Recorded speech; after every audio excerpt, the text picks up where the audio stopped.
We are going to be talking about language because language is something that you and I have spoken about, and language that we're having with our clients and the use of positive words is really where we're going to touch on. But I also am going to, I want to touch on something first before I forget, because this has just come up recently. And I'm processing it myself because I struggle with it. So if someone says to me, "What do you do?"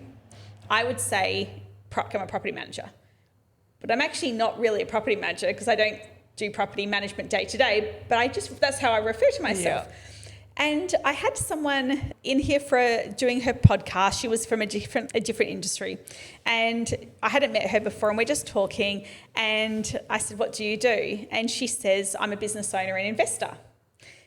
And I was like really turned on because I'm like, I like that, like a bad bitch type thing, that's awesome.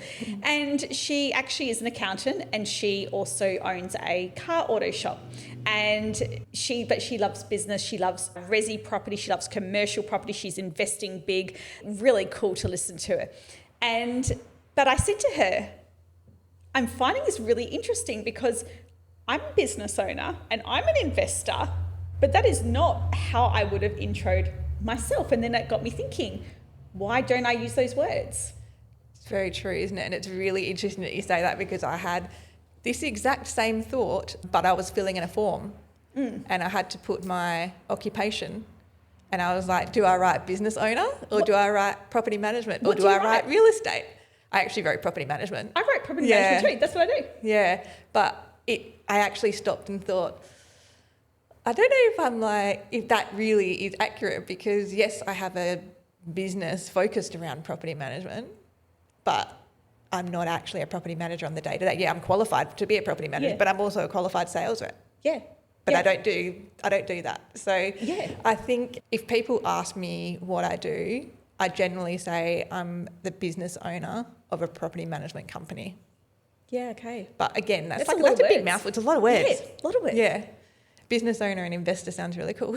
And so for me, I was like, so I've got investment properties, but I don't live off the investment properties. Yeah. They're set and forget. They just do their own thing. I don't, when I retire, there'll be the passive income and there'll be the benefit. And when I retire, if I was living off the income of investment properties, I would be like, I'm an investor, because that's how that is your income. That's my income. That's your income. And that's generally what your brain goes to when someone says, what do you do? It is what generates your income. Yeah. And property management generates my income more than the sales. So I think that's why I default to property management. But it's not actually that accurate, is it? It's not really that accurate. When you think about it, yeah. And so I've just been really curious over that, and I feel like I'm going to start changing my language a little bit around it. So, and I think I am going to start calling myself business owner.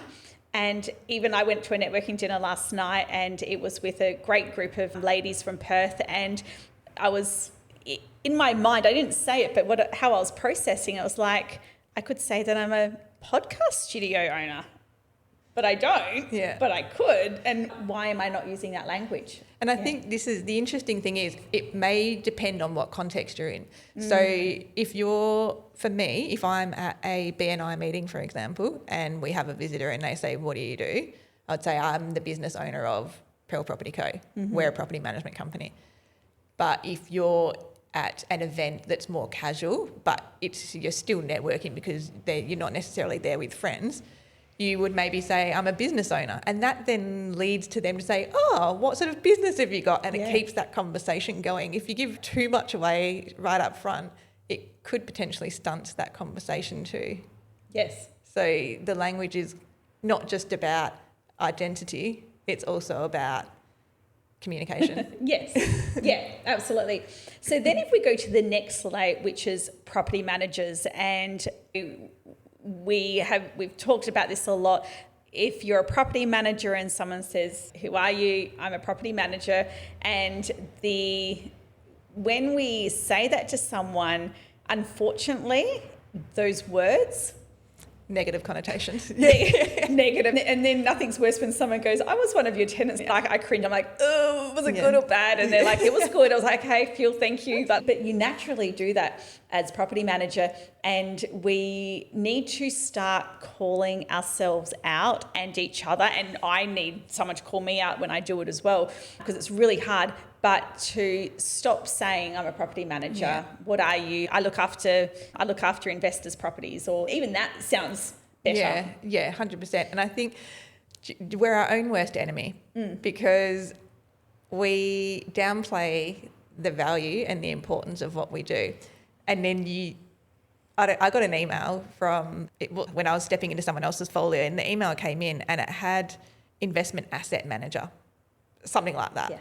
And I was like, oh, that sounds really swish. And I was like, in my head, I had to stop myself. So I was like, that's really, my brain just went, oh, they're trying to make themselves sound really good. Yes, that's exactly what it is. Why do we do that? Because I don't know.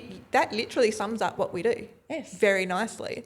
Yes. And it is very accurate, but we just put ourselves down. Yeah, judgy on people's website when they have little wanky little title. Front, what do they call The director of first impressions as like receptionist? I can't. I know. I can't do that. I know. If you do that, don't let me see it. I don't think I could keep my mouth shut if I saw that. I just don't like it. I think it has to tie in with your personality, your brand, and your clientele from when you're looking at it from a sort of a corporate perspective, I guess, from a business perspective. And if they are in Western suburbs and that is the language that is being used in those suburbs, then that makes sense. Is that used in any suburb? Should it be? Yeah, now maybe not first impressions manager. I feel like that's a little bit of overkill. I get where they're going. I get that they want to elevate because front of desk people, they hold a very critical role. Yes, 100%. Really good role. And I get that. And it should be a valued role. There's a but coming in. I've called mine administrative manager. Yeah. How can handle that more? Yeah. Yeah. So that's what her title is on the website. Yeah. And that's what her email signature says, because I feel like that does encapture what she does, but it also means that if someone sees that, they will regard her more highly because the word manager is there. Yeah. It's a perception thing. Yeah. And you, as a business owner, want to protect your team and your staff, and you want them to get the respect that they deserve for doing their role. Yeah. So sometimes it's finding something that resonates with your brand and with you personally as a business owner that works well, I think. While we're on the topic, senior property manager, do you refer to senior as in the age of someone, how long they've been with the agency, or their experience? What's your version? Experience. Okay. And to be honest, I use this to my advantage sometimes. I generally don't have senior property manager as a written in places. However, if I'm at a new business meeting and I know that potential client it's really important to them that they've got someone with experience, I will refer to the property manager as a senior property manager. I like that. They actually are, but I will actually elevate their status by using the word senior property manager. To me, it's never been an age thing, but I have had staff in the past who have been senior property managers because of their experience, and they said, don't you dare put senior on my signature or on the website. I do not want to have senior in front of property manager of my job title. Yeah, it makes me feel really old. And she was 25. Yeah, so I have the opposite. My team like having the word senior. I don't care. If it's important to someone, I'm happy sticking senior in front of it. They're all valid senior positions, so it's not that they're not. It's just that it's important to some people and not to others. I'm really happy just the word receptionist being under my title, and leave me alone, you know what I mean? I don't hold those positions too highly. Yeah. But some people do, and that's fair, and that's their natural progression in their role. So now that we have combated all the problems of the world when it comes to role titles, what we really wanted to touch on was the language that we're using with investors. And this came up with you and I with a discussion we were having on how our clients are feeling with the budget announcement, with the idea of potentially selling. There are people in the industry that are saying, we're in for a really hard 18 months. All our clients are going to want to sell and businesses could go down. There's a lot of speculation and everyone has their own idea, and no one's right or wrong because we have no idea of what's going to happen. Yeah. But I think that it is really important we talked about doing your own research, doing your own surveys on your portfolio. Clients, yeah. Yep. And really truly finding out if it is a stress point. So for me, I did this exercise in a WhatsApp group community, and we had 50 people respond in the poll. And of those 50 people, there was only one that was concerned by the budget, and the rest were either happy to continue buying and nothing stopping them. They're going to continue with their portfolio plans. And then the others we're fine, nothing changes for us, and they were confident. And so with that information, I can very confidently go to my community when I do the annual investor audits or when I speak to clients and say, how are you feeling? And if they are nervous, I can say, oh, interesting, because I've done a poll and actually my owners are pretty sophisticated and no one's really worried about it. So it's really good just to get feedback. And so by having that positive language with clients, and now we've got a client that goes, oh, that's good that no one's worrying about it. And we can start changing the perception of it.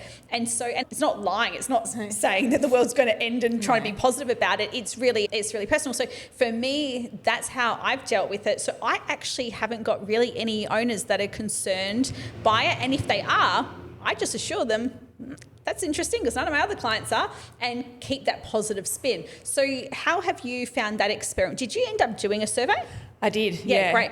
And the results pretty aligned with what you got back with your survey as well. And I was pleasantly surprised. And I think what was interesting is that just under 70% of the surveys that came back for me said that they weren't concerned about the future of property investment, and then 20% felt slightly less confident. There was only one that said that they were more concerned than they were pre-budget night. Yeah. So, and I know that specific investor is the place that they're renting out at the moment. It was their principal place of residence and they relocated. Yeah. So they're not an investor in the typical sense of the word. They're an incidental investor, as we've talked about before. Yeah. So it's interesting. And so it was great with that survey that I was actually able to then contact them and say, I can see that you're concerned. I want to reassure you, this is the information, So, and actually reassure them, while I know what the headlines are saying and while I know there's a lot of speculation, you don't actually need to panic. And you're probably in the best position you could ever be in right now. Yeah. Because you already have the property. Correct. So it's really about, you then go back to anyone that is concerned and the question to them becomes, what is the reason you have the investment property? And has that changed? Because if your why for having that investment property hasn't changed, the budget shouldn't change it. That's literally the short answer of it. Yeah. If they've had a change of circumstances and their lifestyle has changed, or they want to upgrade their family home and so therefore they need to release some funds from somewhere, that's a different circumstance. But when you have that conversation with them, it really is about, okay, do you specifically is there some reason that you want to get rid of the investment, or is it purely just financial? Is there a way that we can support you to get what you want to achieve without having to get out of the investment market? Because I remember you said in one of your podcasts that you were doing with Marissa, I've never met an owner that said, oh, I wish I hadn't sold. Yeah. And it's so true, because you look back over the last 30 years more, obviously, but 30 years is going to be the most relevant. When has the market ever not recovered? Yeah. It hasn't. Correct. How many people do you know in your friends and your network groups that go, oh, I wish I had bought a property back then, or I wish I hadn't sold that property, or imagine if mum and dad still had that property, what that would be worth now? You hear that far more often. And yes, while there are ebbs and flows within real estate and investment of residential properties, at the end of the day, the ongoing trend is always up. Yeah. You have these little micro bubbles, and these retractions, as they call them. But it always comes back, and everybody will always need a roof over their head. There's always going to need to be housing. So as long as you are smart about it and you're not just following the herd and just panic buying and not really researching the suburb or the type of property that you're buying, because obviously that is where it goes wrong, or you really overstretch yourself, you can't go wrong in property. No. I've believed that since the start of my, like when I first got into investment, I was 21 and I'd seen my parents do it. And I'm very privileged to have been in that position where my parents were able to invest and I could see firsthand the result of that. Not everybody has that opportunity, but I'm here telling you it works. Yeah. And I have put my money where my mouth is and done the same thing. Yeah. And it has paid off. Yeah. And it will continue to pay off. You just have to be patient. Yeah. One thing that I hear a lot and is when people say, oh, my property's down, I've lost 70,000 in my property, for example, and their property's instead of 800, it's down to 730 or whatever. Yeah. And I always say, you haven't lost money until you sell. So don't sell. 100%. I don't get how it's more complicated than that. Yeah. But equally in the reverse, you haven't made the money until you sell it, and you haven't lost the money until you sell it. So if you're unhappy with either, just don't do it. Exactly. And just wait for it to go up. But shares are the same thing. They go up and they go down. I would argue that shares are far more volatile than housing. Yeah. For sure. And I think one of the other questions that I asked in the survey of our clients was about what their intent was with their investment. And over 30% of them, the main objective of having that property was for capital growth. And 20%, this is really interesting, were holding it to help their kids down the track because they're concerned about affordability down the track. But the fact that they're doing it goes to show how much faith they have in investing in property. Yeah. And there was only quite a small number, it was less than 7% that purchased property for cash flow. Yeah, okay. So really the main mentality of people who are investing in property is long-term capital growth or long-term benefit for their family to get their kids in the door, because they know in 10 years' time the value of property is going to be far higher than it is now. Yeah. And it's really hard to believe that the average house is going to cost more than $1 million in 5-10 years' time. But it is. It's going to keep going up. Yeah. So I think it's just so important for people to realise that. And the right time to buy is when it's the right time to buy for you. Oh, I love that. I say that all the time. Yeah. Don't worry about the market. Don't worry about if it's getting timing right. If it's a good time for you, you do it now. Yeah. And if you're someone that is wanting to get an investment property and get into the market, it's time to get smart. So I just did a post about this recently, but if you have a property that you're living in now and that's your sole property and you really want to get into the investment market, think about buying yourself a new principal place of residence and using that current principal place of residence as your investment property. Yeah. Because not only do you get the capital gains benefit because you owned it before the federal budget night, but you can just really be smart. You can potentially get equity out of that property, etc. So there's lots of different ways that you can still get into the investment market if you're smart about it. Yeah, absolutely. And talking to the right people, getting the right ideas. And giving those ideas to people, to your clients, is really important. It does breed confidence. But the information that you have captured from your clients, what's so important about that is it helps you as a business owner map out like where you need to spend attention, how your asset is going to continue to be held, and any risks that you've got from having a rent roll as well. And so there are so many people, so many businesses, owners out there that just speculate, and generally they're the ones that don't have a love of property management, they're more sales, but they will just be doom and gloom and have all of this. And it's, guys, if you can just do what Anita's done and do a really good survey, you've got your annual investor audits, you're touching base, you know the trend that's happening, that's going to go a long way. Absolutely. That data is invaluable, and you can use that to share with your clients in your end of month newsletter. You know, you can show them using real data that you've collected. How much of an expert does that make you look like as well? Yeah. How much trust is your client going to now have in you because you have gone out of your way to actually get the real information, not just the headlines, and shared that with them. And you're going to reassure people, and you're going to be the expert in their eyes. You have nothing to lose. And we, for example, you might send that survey out to 100 people, might be 1,000 people. Like the audit, not everyone's going to respond, but it's still going to give you a pretty good coverage from your portfolio of what the sentiment is amongst your clients. And it gives you that opportunity to get in front of people who may be worried and really knock them down with your service and say, hey, I know that you had concerns about this. Can I introduce you to the mortgage broker? You can have a conversation about it.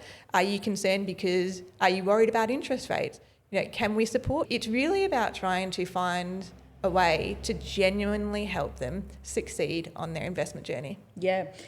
I don't know if you've done this, but actually I'm just thinking that this might be a good idea. I might go do it as well, and this would be a good idea for you. Is with that survey results, if we did a bigger pool of people, and actually then having like Pearl Property survey results or Soco Realty survey results, and you send it out private, like that's your private data, which it is, that you're sending to your database. And it's, you know how you get those big businesses like, you know, Macquarie benchmarking. Yep.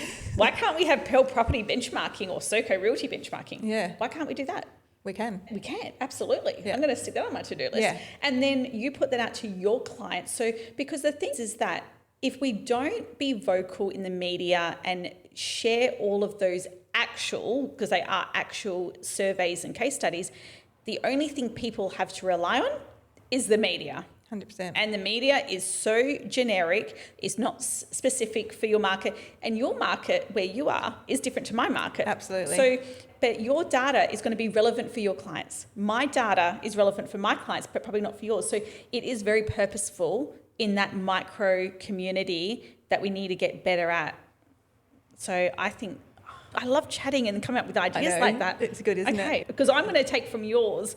I like how you had also asked the question about like likelihood to sell or that type of thing, or the reasons for having it. Yeah. I haven't done that, and I think that's really cool. Yeah. So it is interesting because there's so many angles you can take with your survey, and you can cater that survey to the information that you want to use and you want to know so that you can further help people. But one of the questions I had on there was, are you planning to sell your property in the next 3 to 5 years? Yeah. It was something like 70%. Yeah, that's interesting. That's good. I mean, that's really good. It was really good. It was really interesting. I had 10 questions on my survey. Yeah. And it covered a range of different things. One was also, are interest rates bothering you? Are you concerned about how, and again, it was up near 65, 70% said, no, it's not affecting us at all. Yeah. That's so good. So not only, in my mind, I'm now thinking, not only is that data good for confidence and positivity with your clients, even sharing that data like with people like me, other business owners, I'm like, that's really cool data. And then that helps me with my positive language when owners or even with other business owners are concerned. Listen, Anita did this report and actually came back with this. Maybe you should try it and see. Maybe you're just worried about something that's not actually worth it. And the other thing is, this is where collaboration is so cool within our industry. But again, when you're updating your clients, you can say, so these are the results that we got. And you don't obviously have to give them the whole survey. It's too much information. You just want to find like the bite-sized bits that are actually relevant. And you can say, we also spoke with Soco Realty, who are generally south of the river, and this is what they're finding. Because if you collaborate and you can share that information, they can't get that anywhere else. No. It's not published anywhere. Where are they going to get that from? 100%. And it's like your own intel. Yep. And we've got a few PMC members where you've got like some that are like very hyper-focused in certain south areas and then north areas. And so, they could collaborate. But there's also, for example, people like Deb, where she is very hyper-focused in Baldivis. Imagine her doing an actual just Baldivis report. Yeah. That would be cool. Yeah, very cool.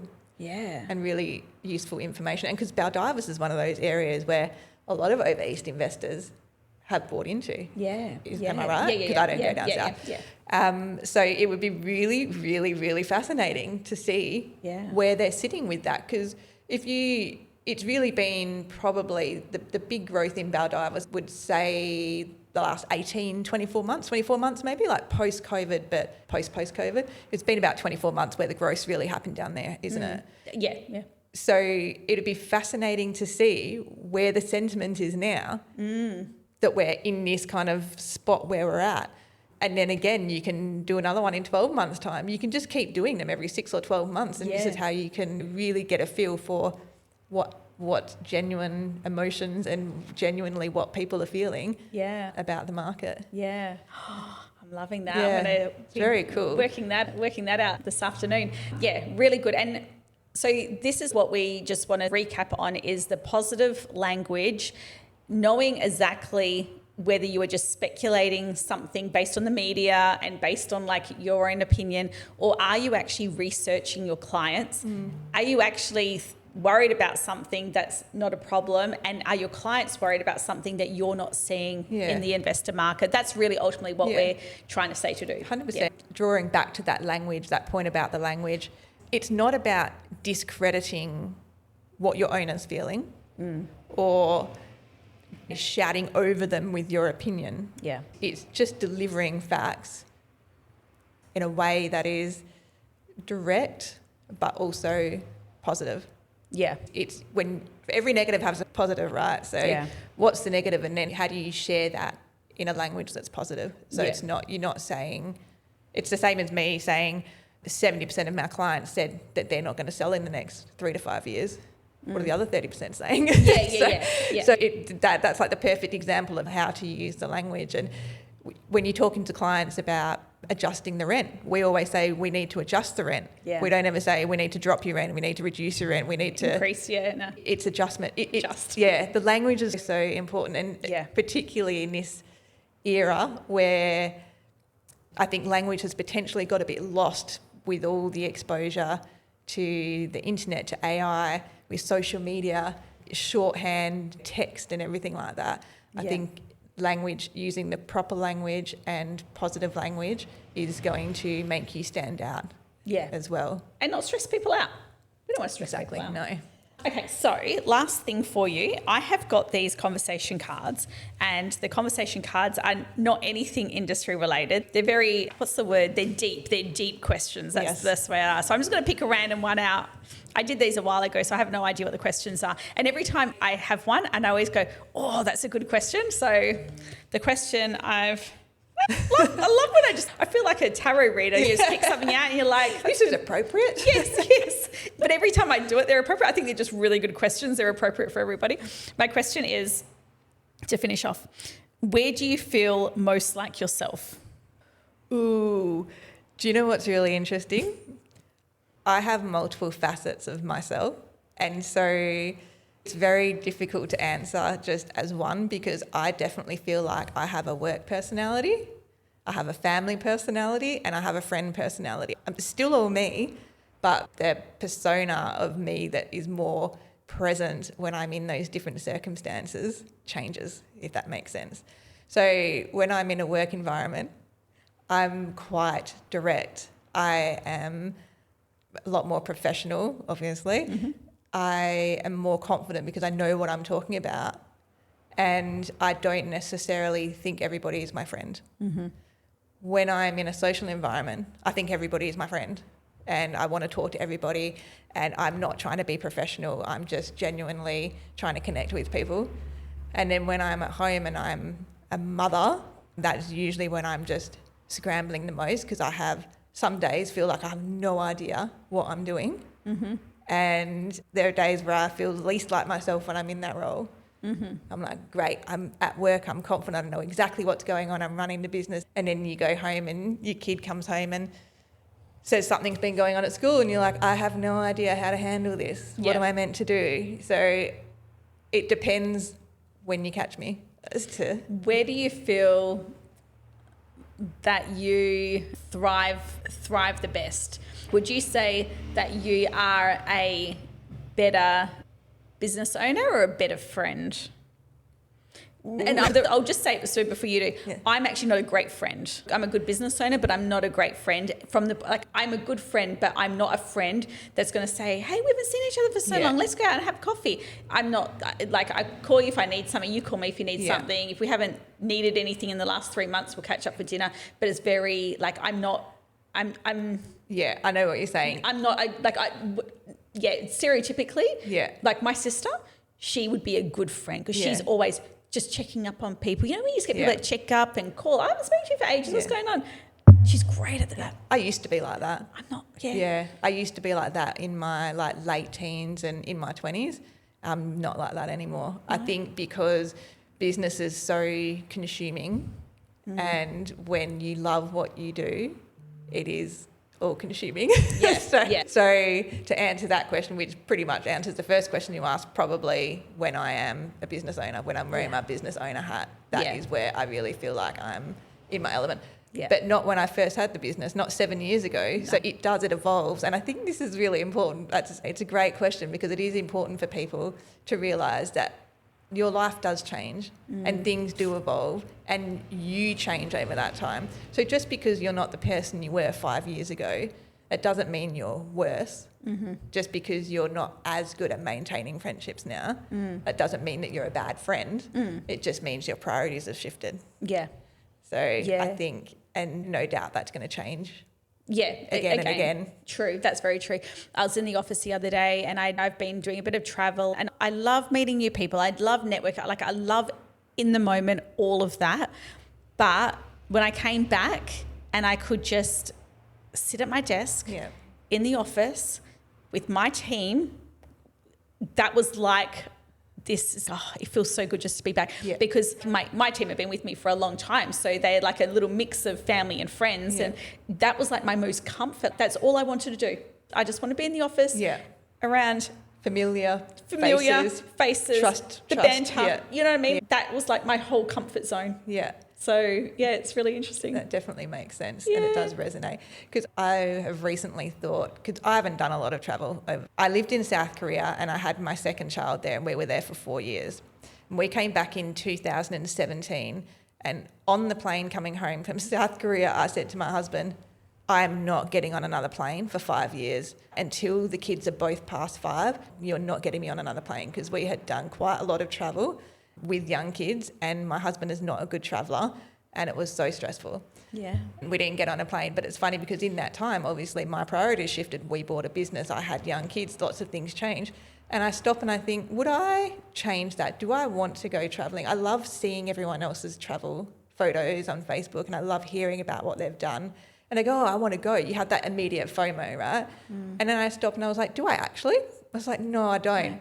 I don't. That's not where I'm at right now. I'm actually not that interested. And I know that in the moment when I'm there, I would be not mentally there. So it's interesting that you say you travel and you were present and you enjoyed it. But there's an element of you that when you're back where you belong, you feel most yourself. Correct. That's exactly what it is. I think we could, next time we'll do another podcast on FOMO and like FOMO for events, FOMO for holidays, FOMO like anything for businesses, the other business owners, like so much. We'll do that next time. Thank you for joining and we'll talk to you soon.